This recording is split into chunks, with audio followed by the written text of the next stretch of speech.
En el vídeo anterior comentábamos el concepto de verdad y descubrimos que la poesía estaba al margen de lo que es verdadero o falso.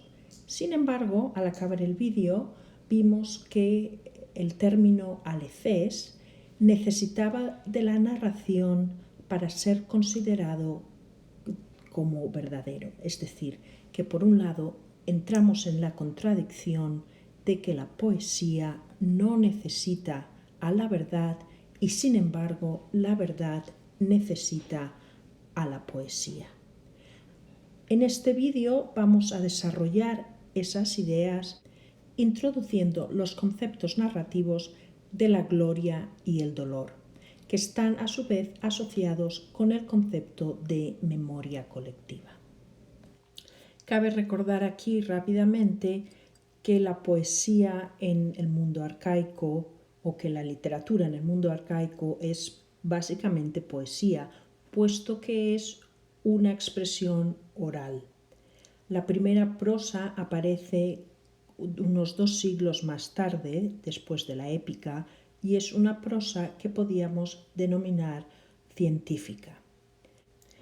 En relación con el mundo griego, no es algo inusual plantear el origen de la literatura o de la poesía como asociado al ritual y a lo sagrado. Lo que ya no está tan claro es qué tipo de ritual sería el origen de la literatura y tampoco sabemos exactamente cuál es la relación entre rito y mito. Y se entiende aquí mito como una narración con valor social. En mi libro sobre el origen de la épica, que está en inglés y del que haré una serie de vídeos en un futuro próximo, yo planteé la idea de que la épica provenía de la imposibilidad de llevar a cabo ritos funerarios. Es decir, el rito funerario estaría en el origen de la épica, pero al desplazarse las poblaciones lejos de la tumba de los ancestros, se sustituyó el rito por la narración. Señalar el origen ritual de la poesía implica a su vez señalar un origen colectivo. El rito en la antigüedad no es un rito individual, no es un rito personal, es un rito que implica a la comunidad entera. Por lo tanto, la poesía recoge esa memoria colectiva. Y es aquí, a través de la función de recoger esa memoria colectiva, como vemos el paso del dolor individual, de la pena individual, a la fama, a la gloria colectiva. La palabra que se usa en griego para designar la gloria es kleos. Tanto gloria como kleos están relacionadas entre sí y también están relacionadas con palabras que significan escuchar, con el verbo escuchar. Esto implica otra vez que nos hallamos en una cultura oral y lo más importante es lo que se escucha decir acerca de una persona o de un acontecimiento. Uno de los adjetivos más característicos de kleos es el adjetivo imperecedero.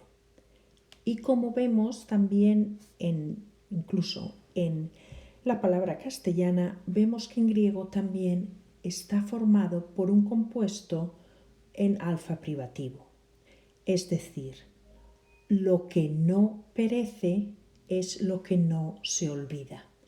Por lo tanto, imperecedero y no olvido actúan como sinónimos.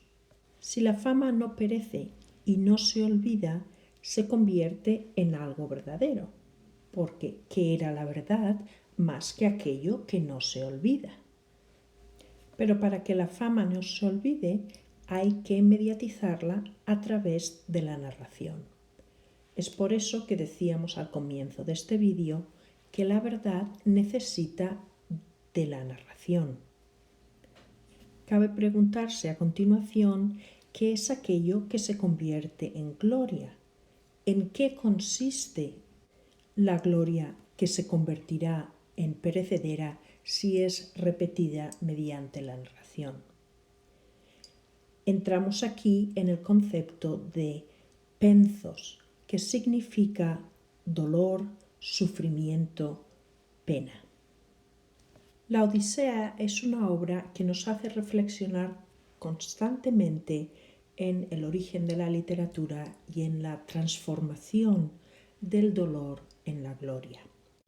Al comienzo de la Odisea vemos cómo la casa de Odiseo, la casa de Ulises, está sometida a un dolor continuo que impide la narración de la fama de Odiseo. Es cierto que hay aventuras acerca de Odiseo, pero son aventuras que tienen que ver con su participación en la guerra, pero no sabemos nada durante 10 años de lo que ha podido pasarle a Odiseo. Es en la Odisea misma y especialmente en las aventuras que narra Ulises de sí mismo a partir del libro 9, donde vemos esa transformación del dolor personal de Odiseo en literatura, en gloria. En el libro 9 nos encontramos que Odiseo se halla en la isla de los Feacios, a la que había llegado ya en el libro 7. Pero durante el libro 8 vemos cómo Odiseo es invitado a un banquete, se celebran una competición atlética donde Odiseo demuestra que él es un hombre noble y no cualquier pirata que ha podido llegar a las costas. Y luego, a continuación del banquete, el poeta de los Feacios empieza a cantar las historias de la guerra de Troya, en las que Odiseo está ausente, porque claro, no se sabe nada de lo que le ha podido pasar a él. Sin embargo, estas historias mueven el corazón de Odiseo al llanto, lo que hace que el rey de los Feacios pregunte acerca de sus sufrimientos. Son estos versos los que he recogido aquí, o unos pocos de estos versos. Tu corazón te lleva a preguntar acerca de mis sufrimientos dolorosos, y yo me lamento llorando. Yo soy Odiseo, mi fama llega hasta el cielo. Lo primero que hay que notar es que el vocabulario que utiliza Ulises, lamentarse, llorar, sufrir, sufrimientos dolorosos, es el vocabulario típico de los lamentos fúnebres, de los rituales funerarios. Por lo tanto, vemos aquí una asociación directa entre los lamentos fúnebres, el rito funerario y la narración. Y es solamente a través de la narración cuando el dolor personal puede convertirse en algo público, en algo que pasará a la memoria colectiva, a la narración colectiva, a lo que se va a considerar verdad, puesto que es la versión aceptada por la comunidad.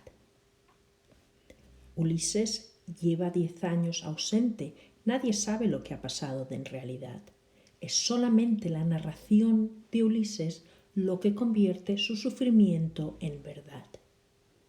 ¿Es el sufrimiento algo verdadero? Podemos decir que sí que es en cuanto se corresponde con la realidad, pero sin embargo, si ese sufrimiento no es narrado, no puede considerarse como una verdad colectiva. Penthos y cleos son términos opuestos.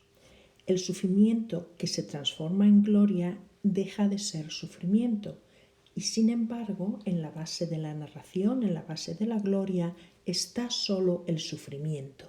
Y esto es algo que se expresa muy claramente en la Odisea misma y también en la Ilíada.